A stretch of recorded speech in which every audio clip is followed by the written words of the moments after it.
One of those days. One of those days. Hello. You got people complaining, so yeah, we're here. I actually ate a sandwich today. So. Hey there, Tanya. I'll keep an eye I'm on it. wrapping the new ALF hat Nice. and then merch store now, Authentic Life, designed by yours truly. So if you don't buy Where one, do we get those new T-shirts? Are they on the store. Order them up. on Authentic Life? Yeah, if you go to the group, there's the link. What group? Our group, the church group. There's Jeff. It's pinned. Hey, Jeff's here. Usually Jeff watches it next day. What's up, man? I feel if you're here, you could be here in person. Maybe I made coffee. Underwear. Maybe. Even better. Check out the new courtyard. It's all done. Yeah. Oh, maybe not done. Never mind. Oh, it's not done. Not done. Thank you, everybody who is here. We got more people online than we do here. It's all right. I won't take it personally. Maybe it's too hot. Maybe. Too hot. Ooh. I want to hear That's it. so It essential. is Shots. not hot. It's Joe Beth's so like, finally, it's nice. as warm outside as it is in my house. That's right. Equilibrium. No. If I start sweating, I get cranky. Oh, I hear somebody. Who goes there? It's Zane. What's up, man? Come on in. We're just starting. Oh, Jeff mowed this evening. He's feeling it. Wow, yeah, you mowed in the heat of the day. I'd mow in the morning. It wasn't that hot. Joe Beth says it's not that hot, so, you know, Yeah. she is the arbiter of It's temperature. That's But they not got up to hot. 85. It's plenty hot. 102 would be hot, but not 82. Joe Beth. No, that's We still got 20 more days. She's right. If you're you gonna get, be old one day. Yeah. I am old. we're gonna be old one day, and our metabolisms we're not gonna be able to move, and we're gonna be cold all the time. All right, let us begin. We have 9 people online, Yay. so please identify yourselves. I'm guessing we have Jared somewhere. If you're online, please chime in. We'd love to I hear your tried comments too. to identify myself, and I could not. I was on my stupid little phone, so. Yeah, well, I don't know what to tell you. Joe Beth's cranky. It's not hot. All right. We are finishing up we're doing our second reading from Life Together. Again, I highly recommend the book. Tom Lind I said to chime in, and he typed chime. So thank you, Tom, for that. This one is much later in the book. It's a short book. Our first reading was from the first chapter, Community. This one is from the chapter, I believe it's called Ministry to Others. It's also very good. I mean, they're all really good chapters. Yeah. Any thoughts generally about this chapter before we dig in, or this reading? You didn't read the whole chapter. I thought it was interesting how he explains that's like if your brother sins, he kind of explains it's like you don't condone that, but you're like you show them mercy, and you basically are just there to sort of keep them, shore them up, as it were. Yep. And This is so when it says that it's called the ministry of bearing. What are we bearing? bearing one another's burdens. And not just bearing one another's burdens. Yes, we are. In fact, that's what the verse quotes. But we're bearing with the burden of each other. We're bearing with each other.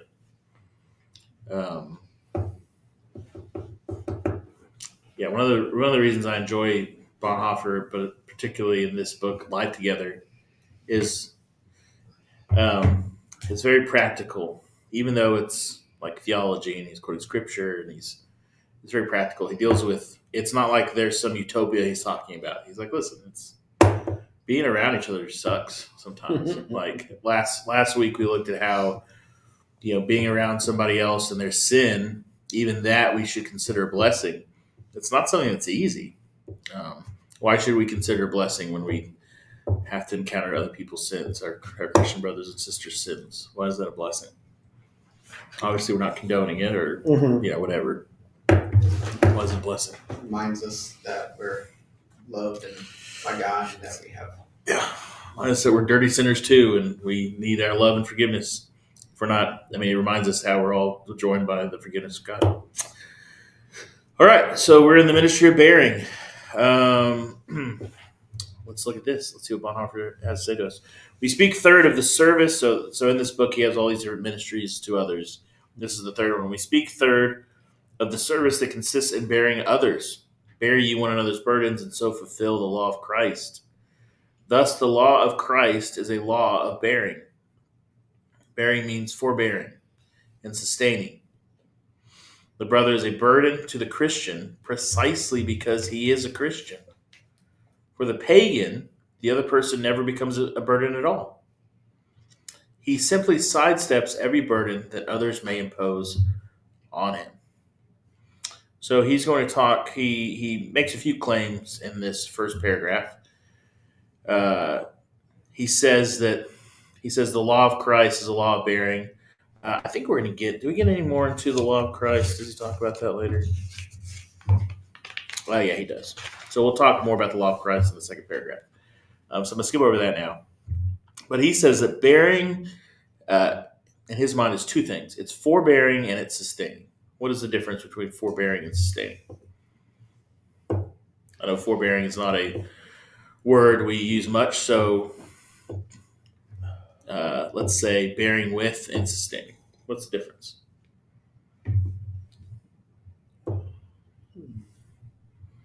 So if I said I'm bearing with Jordan, he's a real drag on this trip, but I'm bearing him. I'm bearing with him. What does that mean? You're just putting up with it. Yeah, I Not mean, necessarily supporting. you're right. You're putting up with him.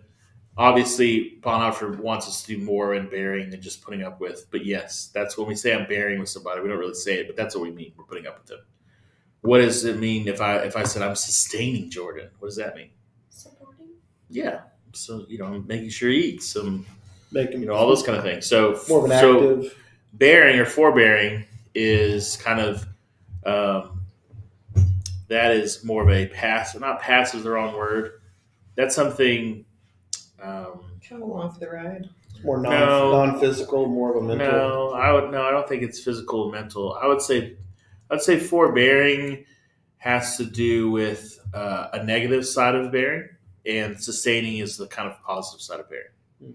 Okay. So if I'm bearing Jordan, and he talks about the brother is a burden to the Christian. This is not necessarily a negative thing, but it's negative in the eyes of the world. We think of it as a negative. Jeff said patient. Yes, we're patient. To be forbearing means to be patient. Sustaining is a active thing. It's a positive thing. I'm not only just being patient with Jordan, dealing with him, putting up with him, bearing him, but I'm also supposed to be sustaining. So Bonhoeffer sees this bearing with one another as not just I'm putting up with this burden, but an active sustaining of the other person. All right. So that's why from the very beginning he defines his terms. So when he says bearing, we need to make sure we're thinking about both of those components. Okay. Mm-hmm. We're thinking of the forbearing, the being patient, and the sustaining. Yeah, Tanya said supporting someone. Yeah. So that's more of the sustaining. Yeah. So we're being patient with them, but we're also supporting them. And then he says the brother is a burden to the Christian precisely because he's a Christian. For the pagan, the other person means just the people in this community, maybe the people around him, never becomes a burden because the pagan has this ability. The pagan can just sidestep every burden that others may impose on him. Now, it's not that non-Christians just sidestep every burden that other people impose on them. But the claim that Bonhoeffer's making is they could if they really wanted to. Like, if you're not a believer and someone or something is a burden to you, just like cut them out of your life. I mean, we see that in our society. Like, it's very us focused. If this person is dragging you down, this person is a drag on your mental health, you just need to cut them out of your life. Now, I'm not saying that that's never the case. We never need to do that. But for Bonhoeffer, if it's a Christian, the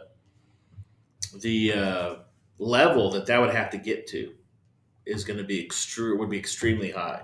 Like as a Christian, we don't have the right to say this person's kind of a drain. This person's not my favorite person, or they're a burden to me, and so I'm just gonna like not deal with them. Bonhoeffer doesn't see that as an example, as an option for the Christian. We are supposed to bear with each other, be patient, supportive of each other. Sadly, it seems to be a very American. Sure. I can speak for American because You represent us. Represent Okay. to selectively help Sure. because when it's convenient for me, okay, I'll go help this person move. Yeah, that's a great point. So for we're very when it's convenient, and Bonhoeffer, one of the points that Bonhoeffer is making, whether it's necessarily implicit or not, or explicit or not, is that we have a saying. Jimmy has a saying. Ministry is always convenient, and he uses that as sarcastic to say it's usually not convenient. Right. And that's a point of, or that's one of the points that Bonhoeffer is making is that if someone's a burden to you, that means it's not convenient. Like it's not always going to be convenient to be patient with someone, to sustain them. But it's not about the convenience because they're Christian. So he says in the next paragraph, the Christian, however, must bear the burden of a brother. Must bear the burden. He must suffer and endure the brother.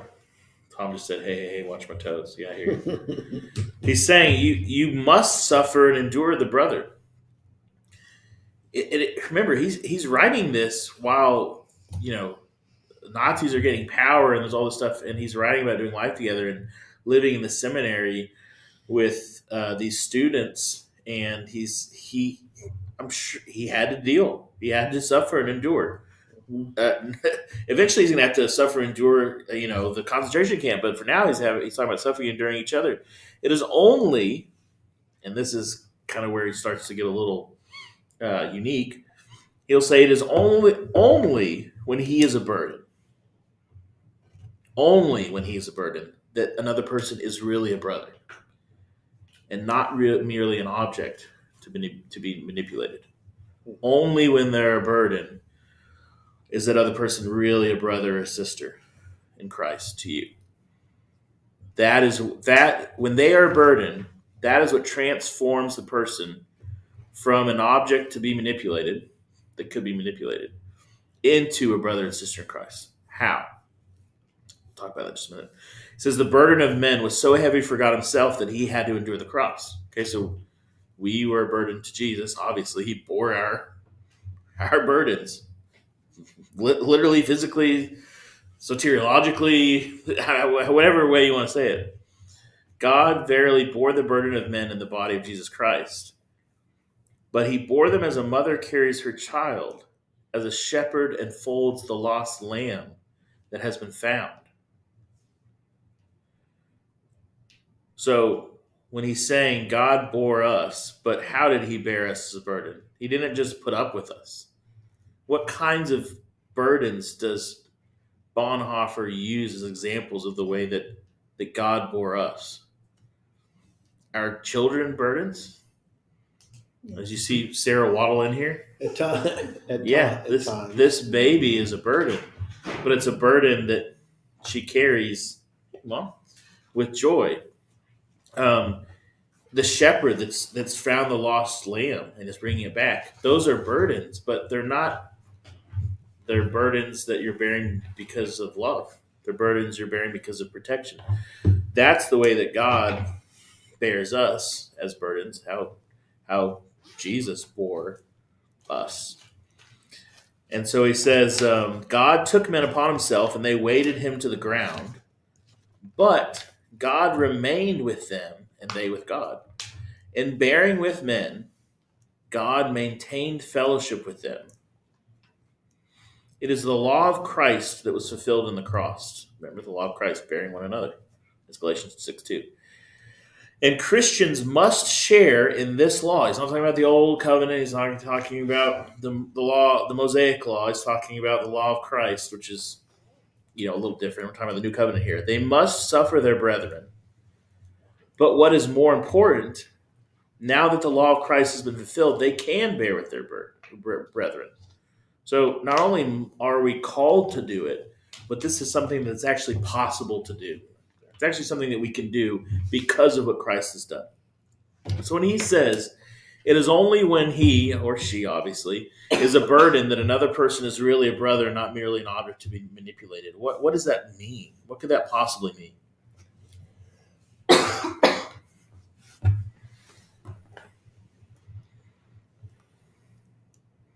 So that's a pretty revolutionary statement. And if we can grasp this, we're going to grasp a big part of this section. When Bonhoeffer says, it is only when he is a burden that another person is really a brother and not merely an object to be manipulated. What does he mean by that? He means maybe that when we see people as objects to be manipulated, we're not in a close relationship with them like we would with a brother that we love and are willing to support. I think that's true. Yeah, I think that's true. That's not quite how I took it, but I think that's true. But what is it? Oh, go ahead, Zane. Well, I was gonna say I've heard Tom wrapping around the idea that you can't have like a brother relationship with Yes. someone if they're not yet a burden to you. Yes. I'm like, you Right. might, in my mind, I'm like, oh, you might still have that. You just haven't been tested yet. But it's like saying, oh, it has to have been already for that to be the case. That's a good point. Is this something where where there's the potential, or does this have to be actualized? It is interesting because when you see people who go through difficult circumstances together, you find this a lot of times with people who are in the military or other situations. You often grow closer with people through difficult times, through hard times, than you do sometimes through easy times. I think what Bonhoeffer is saying is that when someone's a burden to you in this way, where you both have to forbear them and sustain them, you're not getting anything out of the relationship. They're not helping you at all. There's nothing you're getting out of this person. When you look at someone who's a burden, and remember, when we say burden, it's difficult. It seems so negative, but Bonhoeffer's trying to redirect us to this idea of a mother carrying her child, or a shepherd who's found his lost sheep. In those situations, like the child has nothing to give the mother, the lost lamb has nothing to give the shepherd. The Christian who is a burden has nothing to give the person who is forbearing and sustaining them. So when there's nothing to be gained, there's nothing. They're not objects to be manipulated. Why? You can't manipulate someone who you can't get anything from. They're no longer. What he's saying is, I believe, is you no longer have the potential of the relationship where, yeah, I'm friends with Jordan, and of course this is deeper than friendship, but Jordan and I are brothers. But I'm getting stuff from Jordan, right? Like I want to be friends with Jordan because I'm gonna get that free Dutch Bros, right? Dutch Bros, baby. That's why I'm friends with you. Yeah, right. I'm gonna be friends with this. Yeah, well, that's how our world is. Like, friendships, and we've all had people that we thought were friends, maybe even close friends, and then something happens and you feel manipulated, and you go, "Wait a minute, were you just where I'm being used by this person, Yeah. right, for some kind of benefit for them?" And what Bonhoeffer is saying is when the person is to the point of like a child that needs a mother or a lost lamb that needs a shepherd, when to that point you're burying them that way, that's real. That's real. They're really your brother. They're really your sister. Because they can no longer be manipulated. Not only are they not an object to be manipulated, but if someone bears you like this, that you can't manipulate them. There is nothing that the child can do for the mother. The child's dependent. So I think when Bonhoeffer is saying it's only when he's a burden that another person is really brother, I don't necessarily think that it establishes that relationship, Zane, which is kind of what you're talking about. The question you're raising or that you're pondering. But I do think it reveals it. So Jordan and I have known each other a long time, and we can think we're a certain way. But there's been times in my life where I've depended on Jordan. I've needed his help. And there's times in Jordan's life where he's needed my help, right? And in those times, we've been burdens to each other, right? Not again, not a negative thing, but there are times where Jordan has helped me as a counselor, helped me move beds upstairs, right? Where I'm sure he would rather be doing other things. But he is bearing me. I am being a burden on him. And there's times in his life where he's been a burden on me. And I've helped him. I'm sure you'd probably say that. There's times where I've helped you. Hopefully. Okay, he's like, well, maybe a little bit. So it's that kind of reciprocal burden bearing when you get to that point that you go, okay, this is real. And this is not just, oh, Jordan's friends with me because of X, Y, or Z, or Josh is friends with me because he just wants my help moving heavy things. Well, I think at times too, like our trips to Jamaica where it's hot, we're all tired, we're putting in all these hours for the kids. We don't expect anything from them. We're just bearing, we're there to serve them. Yeah, mission trips are a great example of this, or a Yeah. great opportunity for this to happen. And we're helping each other. We're just, like I said, we're just sort of, we're just getting down to the business of doing it. Sure. Even though we're hot, sweaty, we're Yeah. tired. We're gonna get it. We're gonna go through and get this done. Yeah. And in a sense, we are kind of not only we're bearing the for the ministry, but we're you're bearing the burden of the children, but you're bearing the burden of each other too. yeah. So the mission trip, a big part of that is the sustaining element. Yeah. And you remember those debriefs, and Jeff, you're on here. The debriefs and the DR after the day was like the best part of the day. In reality, I mean that was when the tears were shed, and there's a lot of bearing, sustaining that goes on, and not that can't happen here or it can't happen in your workplace or whatever, but there are definitely times and places where the opportunities for that are enhanced, and the mission field is definitely one where that would be the case. Yeah, because I was thinking about more of like there are times when it's a positive thing.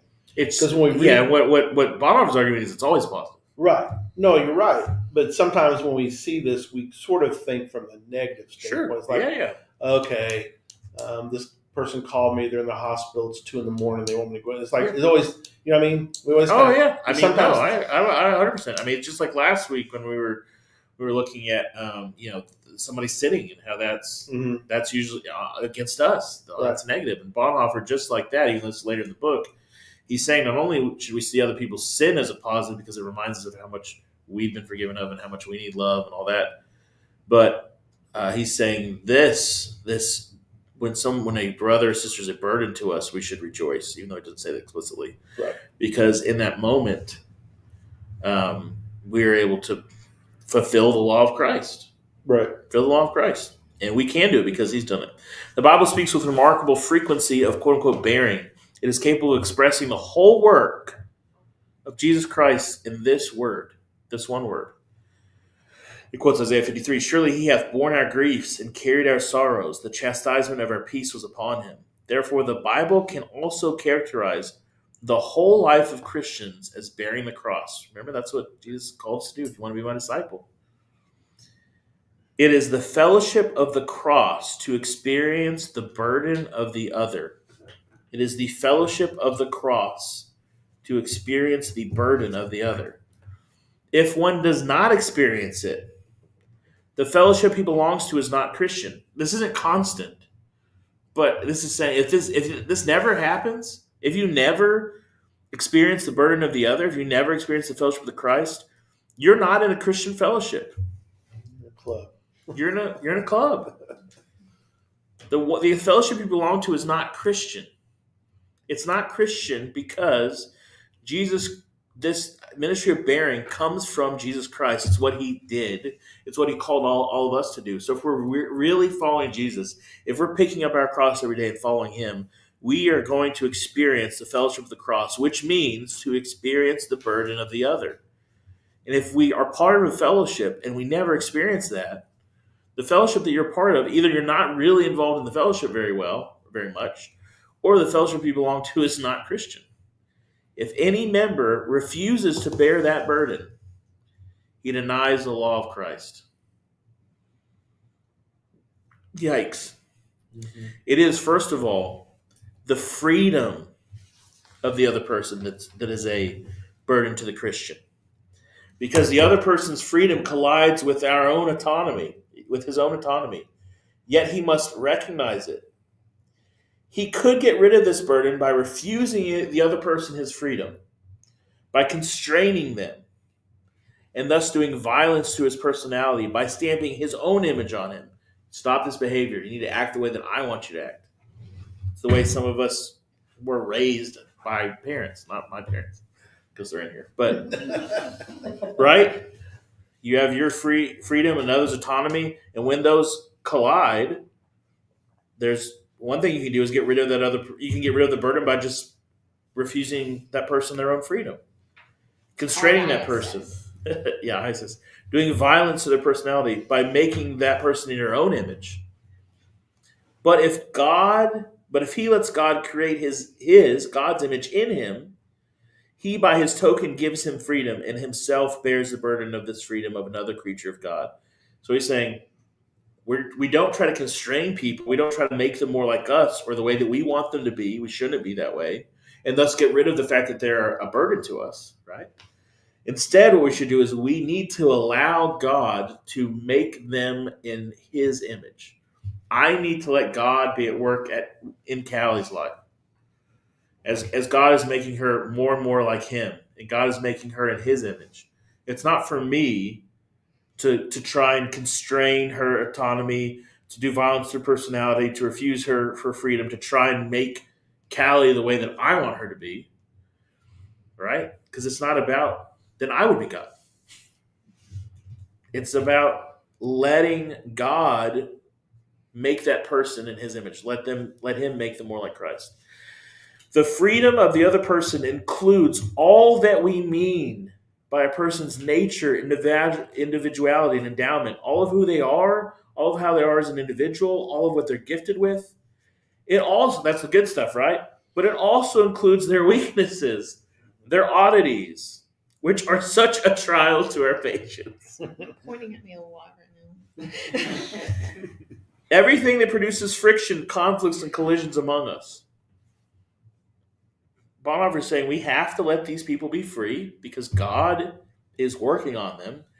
And in order for them to be free, their freedom doesn't just, yes, it includes their nature, their individuality, their gifts, their endowments, but it also means all the negative stuff we don't like about people, their weaknesses, their oddities, the things that try our patience, the things that produce friction, conflicts, and collisions.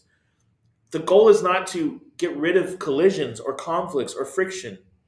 If we do that, what we've done is we're not allowing God to make these people in his own image. We're constraining them. We're trying to make them in our own image.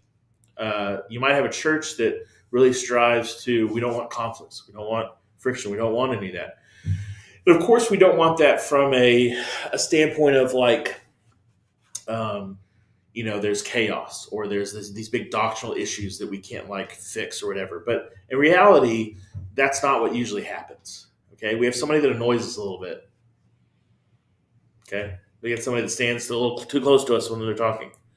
We have somebody who sings a little too loud off key behind us. It's usually these little things, these weaknesses, these oddities, these little things that cause friction that we want to get rid of. And Bonhoeffer's saying, you don't want to get rid of it. If you want to get rid of it, that means you're creating them in your own image. To bear the burden of the other person means involvement with the created reality of the other, to accept and affirm it. They are who they are. They're created by God. They have freedom. They have autonomy. They're our brothers and sisters in Christ. And in bearing with it, to break through to the point, and here's the key, that none of us are at, where we take joy in it. Where we take joy in the weaknesses and oddities, the things that try our patience, the things that produce friction, conflicts, and collisions among us and other people. Why? Because if we take joy in the fact that person is not being made in our image, but in God's image. That is the joy that we have. God is working on Zane, not me. Right? My goal as a pastor and elder in this church, Jeff's goal as a pastor and elder in this church, Jimmy's goal as a pastor and elder in this church is not to just make a bunch of Jimmy, Jeffs, and Joshes. I know, that's a lot of J's, right? It's to create a place where God can make Sarah, French name for a minute, JoBeth, and Jordan, and Zane, and Gary, and Susan more like his son. Create him in his image. Callie too. But. Yeah, I was like, what? Well, the jury's still out on you. No. It That's reminds right. me of a friend of mine that when I can, I'm trying to help him. But, you see a person who just made so many bad decisions, like so many. And you're like, you're thinking, like, how does somebody make this many bad decisions that they're now like at this point where, they're living out of their car and, it's just one thing after another. And, you try to, you're like you said, you don't judge what has happened, but you try to find ways to encourage them and to help bear some of that burden with them, and try to find ways to help it. It's so easy in our especially in our society. It's like, well, he basically made his own bed, so I don't really nothing I can I don't want to help him because he's made all these bad decisions. But we as believers can't. We're not supposed to be we're not their judge and jury. Yep. And obviously, this is focused on people who you're in Christian fellowship with. Yeah. So, and I think that's one of the difficult things about this is that we don't really live life together. That's the name of the book.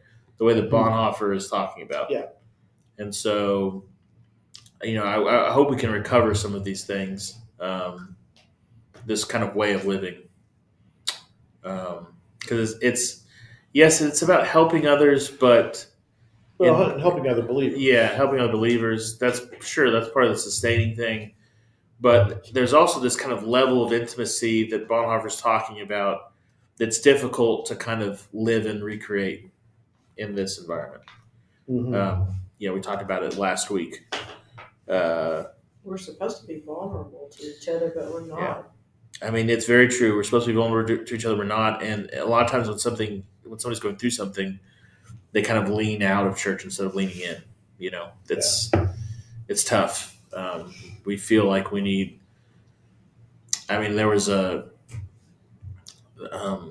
someone Easter morning who was there when we were practicing music, who you all know well. They've had to deal with some loss in the last few years. And, they were, I sat down, I said, hey, how are you doing? And they said, oh, I'm doing good. I said, well, how are you really doing? And they're like, well, if I talk to you about it, I'd probably just cry. And I'm like, okay. Like, if you can't talk to one of your pastors about it in the sanctuary on Easter, when are you supposed to talk to about it? And who are you supposed to talk about it with? Like that, this is the place. These are the people. Yeah. But to JoBeth's point, we're supposed to be vulnerable, but it's difficult because society tells us we need to be walking around smiling all the time. This will prove especially difficult where varying strength and weaknesses in faith are bound together in a fellowship. So you're going to have mature believers, you're going to have immature believers. That's going to make it difficult. It'd be really nice if everybody was mature. That would make this very easy. But it's not.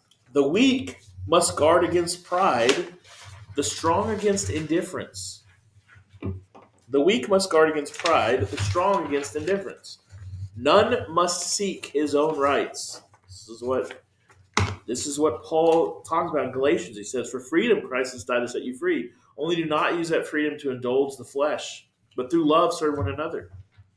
We think of our freedom is so that we can seek our own right. But Paul first, and now Bonhoeffer, that's not the point of freedom, is to seek your own rights. In fact, you're not supposed to do that. If the strong person falls, the weak one must guard his heart against malicious joy at his downfall. If the weak one falls, the strong must help him rise again in all kindness. The one needs as much patience as the other. Bonhoeffer says mature and immature, they need the same amount of patience because they have to be patient with each other. The weak must be patient with the strong. The strong must be patient with the weak. Woe to him that is alone when he falleth, for he hath not another to help him up. It is doubtless this bearing of another person in his freedom that the scripture means when it speaks of forbearing one another in Colossians 3:13.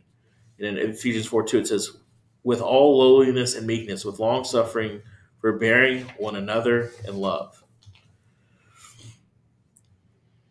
Then, besides the other's freedom, there is the abuse of that freedom that becomes a burden for the Christian. The sin of the other person is harder to bear than his freedom. For in sin, fellowship with God and with the other is broken.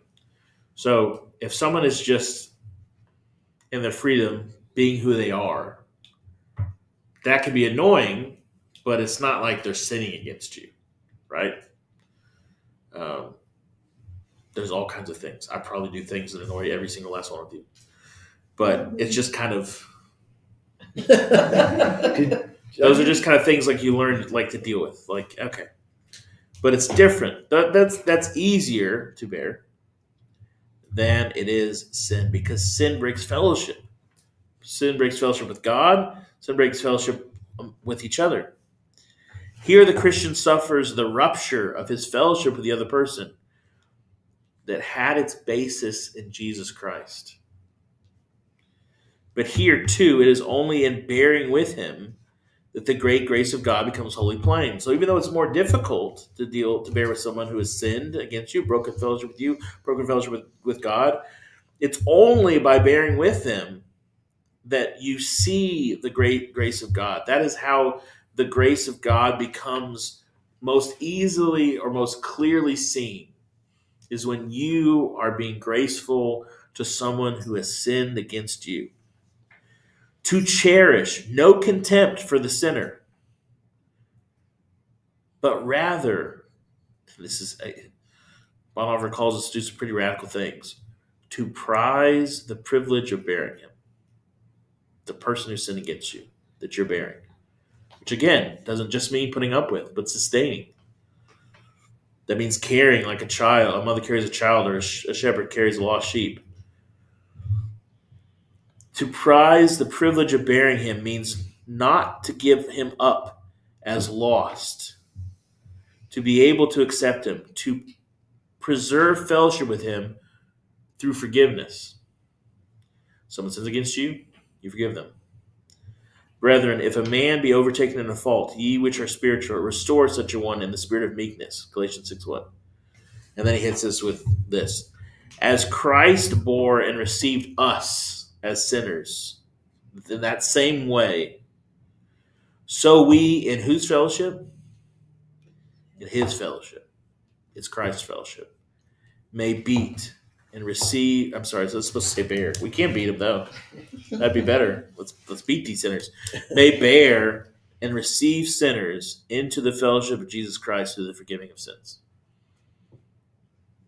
Yeah, I don't really want to forgive this person. Well, you're in Jesus' fellowship, and he bore you, and he received you as sinner. You need to forgive them. Go ahead. Sometimes you don't have the opportunity because when people You always have the opportunity to forgive. sin, I'm just saying they withdraw Sure. from, Yeah. and then it's just so awkward when you run into them because of the broken fellowship. Sure. Well, sounds like a very specific instance we're thinking of. That's all right. No, I'm just thinking yeah, of like in college when we were in Campus Crusade. Mhm. Every once in a while, there would be somebody who stopped coming because they had been missionary dating, and then they just kind of stopped going. And they would just look at you. You know, you'd say hi, but there was no like fellowship. Yeah. See, in the confessing church where Bonhoeffer's at, you don't have the option of peacing out and going to a church down the street. Yeah. Where you do here. This is much harder here because instead of doing this, people just leave and go to another church. Mm-hmm. Yeah. And because of that, no one's really bearing each other. And because of that, then all these churches are just clubs. where you get along, you listen to music that you like and preaching that you think is funny until somebody pisses you off, and then you go to another church. And then sometimes you leave that church and go to another church, and then something happens and you go back to the original church. I'm not talking about anybody in this fellowship. We may suffer the sins of our brother. We do not need to judge. And Bonhoeffer says this is a mercy for the Christians. For when does sin ever occur in the community that he must not examine and blame himself for his own unfaithfulness in prayer and intercession, his lack of brotherly service, of fraternal reproof and encouragement, indeed for his own personal sin and spiritual laxity, by which he has an injury to himself, the fellowship, and the brethren. So what Bonhoeffer says, instead of judging someone else when they sin, let that sin, this is kind of akin to what we talked about last week, it's a mercy because that sin should cause us to examine ourselves and be like, oh yeah, we're not faithful in prayer and interceding for each other. We have a lack of brotherly service. We're not giving reproof and encouragement to each other. And plus, we're sinners and spiritually lax. Let other people sin against you, remind you of how crappy you are and how much Christ has done and loved and forgiven of you. That's like the shift. When someone sins against us, what's our immediate reaction? How dare they? You get defensive. Someone attacks you, you get defensive. Yeah. Bonhoeffer was saying when somebody sins against you, instead of getting defensive, you should get offensive about yourself. And this isn't some like, oh, I'm such an awful person. It's not like you should have low self-esteem so people can just hurt you and be like, oh, I guess I deserve that because I'm such a crappy person. It's not talking about a self-esteem thing.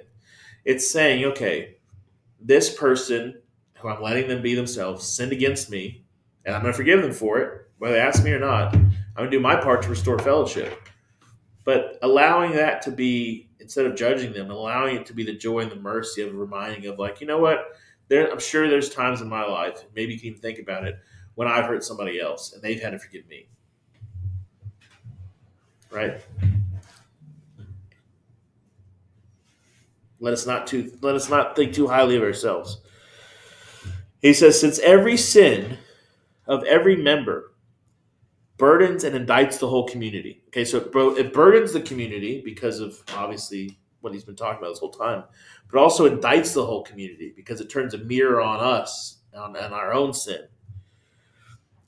The congregation rejoices in the midst of the pain and the burden the brother's sin inflicts, that it has the privilege of bearing and forgiving. Then he quotes good old Luther, behold, you bear them all, and likewise all of them bear you, and all things are common, both good and bad. We get the privilege of bearing one another and forgiving each other, which means when you sin against someone else in the community and you hurt the whole community, or when you're a burden on the other community for whatever reason, we get to forgive and sustain you. When I sin against you and you're bearing me and I'm a burden to you, I get to be forgiven. I get to be born. Like there's times in all of our life when we're the lost sheep that needs to be held. There's a really cool album by a band called Jars of Clay called Shelter. And I love this album.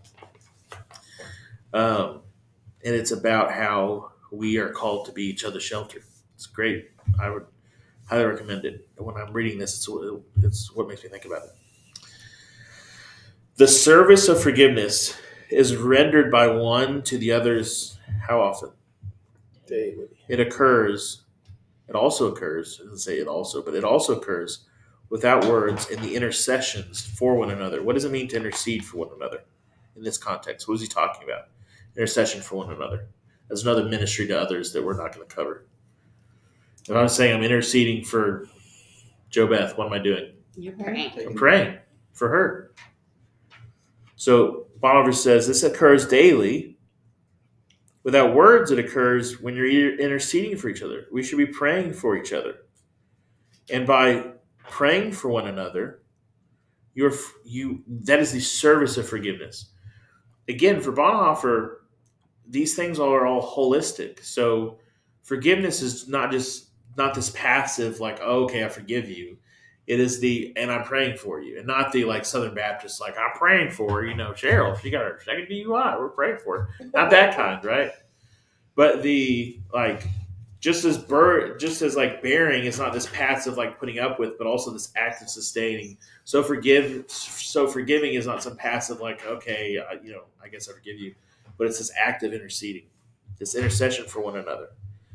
And every member of the fellowship who does not grow weary in this ministry, because it says not grow weary in doing good, can depend upon it that this service is also being rendered him by the brethren.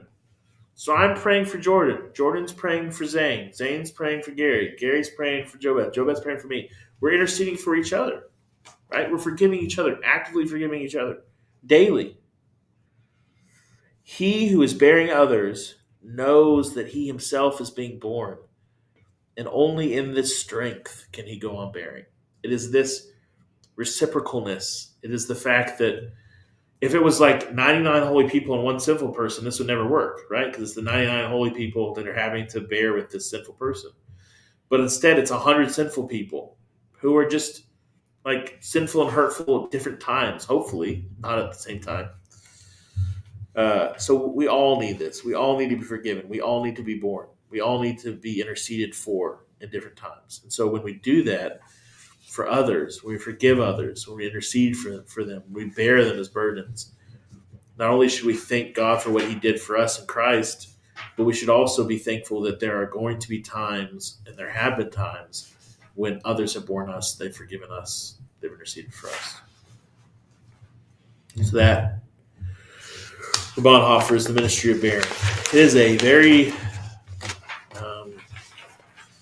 difficult road to walk.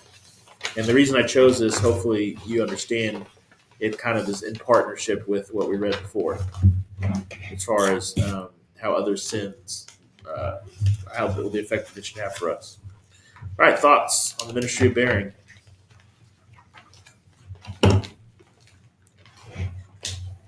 Thoughts from those online? Chime in. I think it goes against not human nature, but Yeah, today's society where people I think it goes against both. But yes, people use the backs of other people to get to a higher spot instead of like the fifth paragraph where it says the strong person falls and stuff like that. Yeah. Okay. Yes, I agree. This goes against human nature. This goes against our society. If a society is going to look at us, people who do this, and they're going to call us weak, they're going to call us fools, they're going to call us stupid, they're going to call us sentimental. I mean, there's all kinds of things. Our society tells us that if someone has wronged you, if they're toxic, you need to get that toxic person out of your life. Yes. Yep, it is. And, again, like, make all the caveats you want.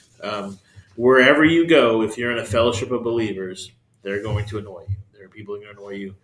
Friction's going to happen. Collision's going to happen. And what Bonhoeffer's saying is, in those moments where that happens, count it all joy. Mm-hmm. Because you're part of it. Count it joy the fact that like the world says just like bounce. As soon as it gets difficult, whatever it is, just get out of it. And again, there are legitimate times when you need to get out of a relationship. Right? There's got some divorced people in this room. And those divorces can totally be justified. That's not a criticism about that. There's people in your life who can negatively impact you so much that like you can't breathe. Like there are times to get out of a relationship. There are times to leave a church. Okay? There are times. There's times to cut somebody out of your life. Be like, listen, this person is just so toxic. I can't deal with it anymore. But those should be the extremes. Those should be the rare occasions, right? It shouldn't be the everyday. It shouldn't be your default that as soon as a relationship gets difficult, or as soon as there's friction in a congregation, right, in your Christian fellowship, you go, I'm going to bounce. I'm going to go somewhere else.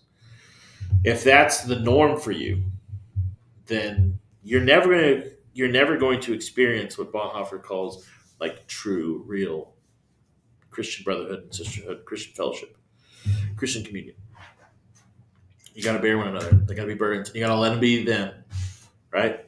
It's really tough with your siblings or your spouses sometimes or whatever to just let them be them, because you want to make them in your own image and you want them to stop being annoying that way. Stop chewing with your fruit open, please. For the love of God, stop doing that. But you got to let them be them. They are who they are. All right. Go ahead. Thomas said when we are lost, we need our bearings, which He's being he's being a little punny, but yes, when we are lost, we do need our bearings. we do. Well, one thing I think too, from maybe seeing it from another angle, sort of a positive spin on some of that is this: that we should sort of always kind of be cognizant and aware of opportunities to help others, and without being sort of nosy in other people's, Pretty stable. I know, look at that. I got a new stapler. There you go. But you don't want to like be the, Well, in the kind of fellowship that he's talking about, there's no such thing as being nosy. No, I know. Because but you're living life together. When you're doing life with somebody, there's when they're going through something and yeah, when something's going on. but just to kind of not come across as somebody who's just looking for what I can get out of this relationship with another person. Yep. It's hard to, you can't bear someone's burdens if, again, when you're bearing the burdens, you're not getting anything out of it. And in reality, you're getting a lot out of it because you're getting somebody who's going to bear your burdens too. Yeah. Theoretically. All right, so we are done with life together, and you are going to move from the eminently practical, ethics is still practical. Okay, calm down, Jared. But to the much harder to understand. Okay, life together is about as easy to understand as Bonhoeffer gets. He's not as difficult to understand. Ethics is a much larger work. It was not finished. It had to be finished posthumously,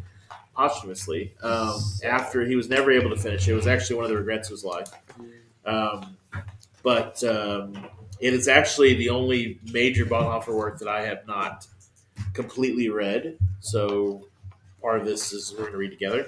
This is kind of the end of this really important chapter that he wrote called Christ, Reality, and Good.